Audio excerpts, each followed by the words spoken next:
Olá, comunidade gramadense, boa tarde. Eu sou o vereador Neri da Farmácia e hoje estamos gravando esse programa no dia 2 de abril, que é o Dia Mundial da Conscientização contra o Autismo.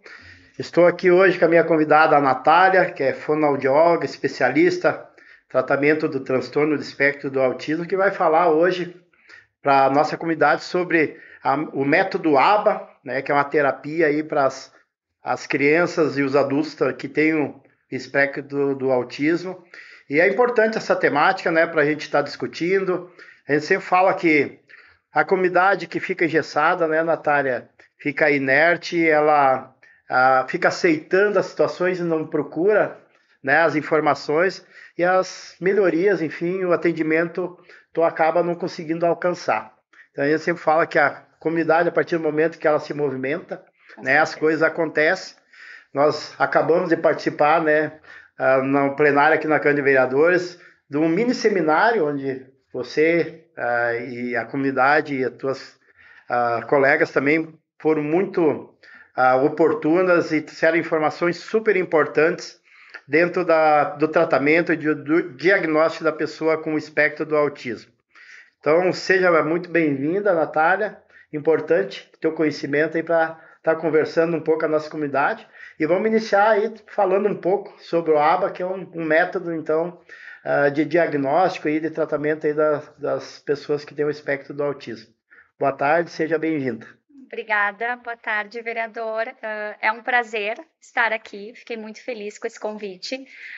Hoje, né, é o dia da conscientização do autismo. Ele não é um dia de comemoração, ele é um dia de luta, é um dia de batalha.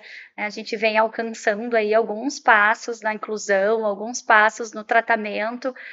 Eu vou conversar um pouquinho sobre terapia ABA, que hoje se sabe, né, a terapia com maior evidência científica no tratamento do autismo. Muito obrigado, então. Esse tratamento é algo novo, ele já vem há bastante tempo. Como é que é a aplicação dele, qualquer faixa de idade, desde o nascimento, né, até a fase adulta, ele é possível a aplicação dessa metodologia.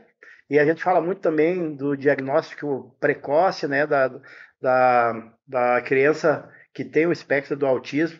Então, eu gostaria também, né, no andar assim da conversa, tu explicasse um pouco para a nossa comunidade, né, como que ocorre o diagnóstico, qual é o comportamento que a criança apresenta, porque esse momento, né, a gente conversava fora do ar, pode ter um casal com o seu bebê recém-nascido, com poucos dias de vida, quais os sintomas, quais as características que é importante o casal acompanhar no desenvolvimento do seu bebê. Tá, vamos começar falando de ABA, então. ABA é uma ciência que estuda o comportamento humano. Ela já tem algum tempo de estudo e com o tempo vem se aprimorando, vem se tornando algo mais adequado, algo que de mais acesso à população. Mais e mais especialistas têm buscado essa terapia por conta das evidências científicas. A ideia é fazer as modificações do ambiente necessárias para que a pessoa possa aprender e se desenvolver. Então, a terapia ABA é algo muito grande, mas ela cabe direitinho para cada pessoa, né, de acordo com a sua necessidade a partir de avaliação. Nem todo mundo precisa de ABA, nem toda pessoa autista precisa de terapia ABA, mas muitas se beneficiam da terapia ABA. Então, esse aí é um ponto. Pensando em características que podem ser vistas assim desde o nascimento da criança, ali dos primeiros meses de vida, tem alguns sinais que ela já nos dá de TEA. Coisas como a ausência ou diminuição daquele sorrisinho social que o bebê faz, né, quando ouve a voz da mãe, quando ouve a voz do pai, o olhar para a mãe durante a mamada na mama da mãe. Então, muitas vezes a criança não olha, ela está mamando e não olha, e a criança típica tende a olhar para a mãe, fazer contato visual quando está sendo amamentada. A gente nota também nos bebês mais rigidez de comportamento. Então, é um bebê que chora mais, que gosta, por exemplo, de ficar sempre do mesmo lado do colo ou na mesma posição, um bebê que tem mais estranhamento de luz, com alguns, né? Nós estamos falando de algumas características que podem ser válidas para uma ou outra criança, né? Não geral, porque ser humano é um ser muito específico, né? Os seres são muito específicos, mas são características que precisam ser observadas. Então, assim, o incômodo com a audição, aquele bebê que às vezes, quando tem aquela reunião de família no domingo, ele vai chorar um pouco mais. Ele vai se incomodar um pouco mais com o barulho. Às vezes ele se incomoda com um colo diferente. Então, em casa, nós costumamos ver ele mantendo os mesmos padrões. E isso são características e podem ser características do espectro. Então, vendo esses sinais, já pode levantar algum alerta, né? Buscar especialista, acompanhar com pediatra. Vai ser muitas vezes um bebê com menos balbucio. Então, aquela vozinha que o bebê faz, né, nos primeiros meses de vida, muitas vezes ele não vai ter, ou ele vai balbuciar e, em vez de evoluir para fala, ele diminui e silencia. Isso também são características importantes que convém ficar atento. São várias características, então, que têm que ser observadas, né, Natália, para que se tenha um diagnóstico mais preciso dentro do transtorno. Para que se tenha diagnóstico precoce. Então, entender os sinais do desenvolvimento, e principalmente da comunicação social, que é um dos pontos fortes do TEA, é a dificuldade na comunicação social. Então, entender esses sinais dá mais possibilidades para a família buscar o tratamento. Perfeito. E dentro do tratamento ABA, ele pode ser aplicado somente dentro de um consultório? Ou pode ser aplicado também na família, na escola, enfim, no envolvimento social dessa criança? Tu poderia dar alguns sinais de como esse tratamento, até para a comunidade entender também, ter o conhecimento, como para mim também é uma novidade dessa terapia, né? É importante para a comunidade saber como ela faz, de repente, para ter contato com profissionais que podem estar explicando ou conduzindo melhor eles para essa terapia, ou ela pode ser aplicada pela família mesmo? Como é que funciona esse tratamento? Então, a terapia ABA, ela pode ser aplicada nos diferentes ambientes que a criança vive. Pode ser aplicada na clínica, na escola, em casa, nos espaços sociais, então na praça, no mercado, no parque. Ela vai contemplar as necessidades da criança. Então, quais são as necessidades da criança naquele momento? É a interação com outras crianças? Então, ela precisa ser aplicada em contextos de interação social. As necessidades daquela criança é nas atividades de vida diária em casa, então ela precisa ser aplicada nas coisas da casa, na hora da alimentação, na hora de fazer o tema de casa, na hora do lazer, né? Ensinar a criança e desenvolver com ela brincadeiras no tempo de ócio dela, ela aprender a lidar com o ócio. Então, a terapia ABA, ela tem essa questão que ela é flexível nos espaços e nos ambientes. Ela não só é, como ela precisa ser. A terapia ABA num espaço único, num espaço rígido, por exemplo, somente dentro da clínica, ela fica incompleta. Como que os pais, né? Como que a família pode entrar nessa terapia? Então, tem alguns espaços dentro da terapia ABA que a família não só pode, como deve entrar. Primeiro, né, utilizando as estratégias de recompensa, de reforço social, de motivação aprendidos na terapia ABA, fazendo treinos parentais com supervisores habilitados que vão dar para a família ferramentas de como lidar com os comportamentos, porque o aplicador ABA, ele está com a criança durante um determinado momento, mas ele sai de cena. Quem fica com a criança? São os pais. Então, eles precisam aprender a lidar com os comportamentos desafiadores, por exemplo, que é uma das características ou um dos nichos da terapia ABA, né? Essa questão de trabalhar com os comportamentos desafiadores. Então, a família pode entrar tanto usando estratégias para diminuir os comportamentos desafiadores, treinada por profissional que seja analista do comportamento, por supervisor ABA. A família pode entrar também replicando os ensinos da ABA. Então, aquelas coisas que a criança aprendeu na terapia ABA, como brincar, jogar bola, sentar para comer. A família precisa replicar essas atitudes para que elas se tornem efetivas, para que a criança generalize. A família aprende também como usar estratégias mais motivadoras e menos punitivas. Então, a família tem um papel fundamental aí, né? O aplicador, o supervisor, eles estão como suporte em alguns momentos.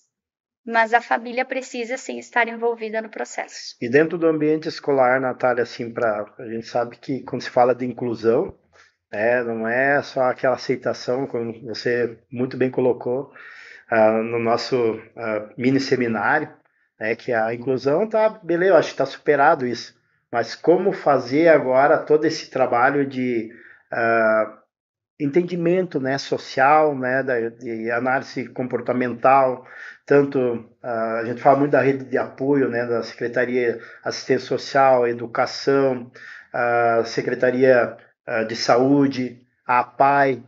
Aqui na nossa cidade hoje nós temos também o TEACOLE, que é um núcleo de acolhimento e matriciamento, né, do autista aqui da região das Hortênsias e toda a região da Serra também.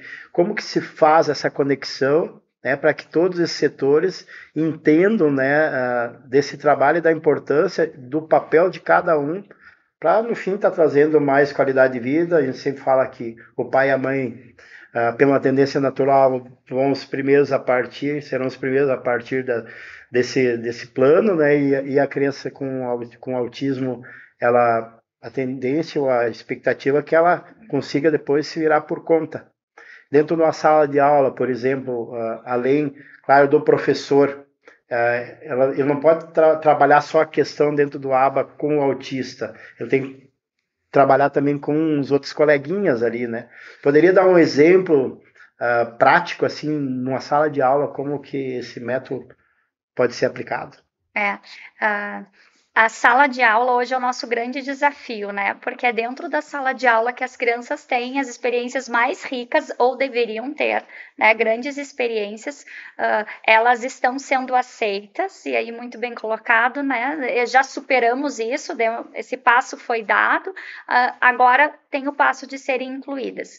Então, primeira coisa é as escolas estarem capacitadas a trabalhar com essas crianças. Então, as pessoas que estão trabalhando com a criança, professor, monitores, auxiliares, os funcionários da escola saberem agir em situações de comportamento desafiador, saber agir quando uma criança está chorando num pátio, ter um espaço para essa criança que não tenha tanto ruído, tanta luz, tanta cor, tantas pessoas, ter um espaço de regulação dentro da escola, onde a criança pode ficar, se acomodar durante algum tempo numa situação de desorganização. Acho que esse é um exemplo prático. Ela precisa de um período para...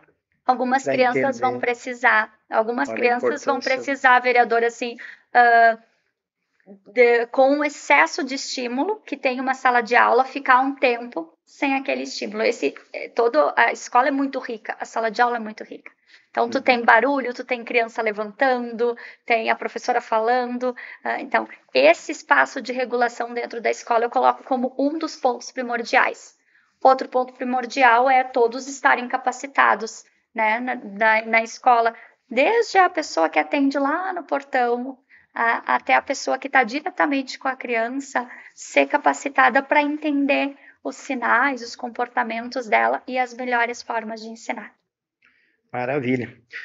As necessidades, os desafios são enormes, né? E dentro de um olhar futuro, assim, como especialista na área, o que tu sugere, o que tu deslumbra lá na frente que pode ser feito, além das terapias, para que essas crianças, né, no futuro, elas consigam ser independentes, né, e namorar, casar, enfim, como tu colocaste, né, e ter uma vida social e conseguir alcançar os seus objetivos. Dentro desse contexto, o que tu consegue ver lá na frente que o poder público possa estar fazendo para que esses objetivos sejam alcançados?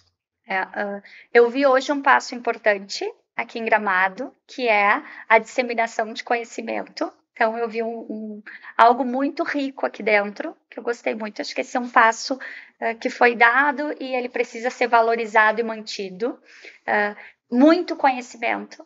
Então, toda a sociedade precisa estar consciente, ter conhecimento de que algumas coisas não deixam de acontecer porque a pessoa não quer, e sim porque ela não consegue. Então, e assim a gente consegue caminhar para uma autonomia, né? Conscientização, entendimento de que as pessoas podem ser capazes de aprender e ferramentas para ensinar. Acho que são os 3 passos agora que a gente precisa percorrer. A gente começou a conscientização e agora nós temos que seguir. Muito bem. Natália, o tempo é curto, sim. A gente está chegando no final do nosso programa e eu quero fazer uma última pergunta, fugindo um pouco das terapias. É uma dúvida muitas vezes que o casal tem, por que a mãe gerou um filho com espectro de autismo?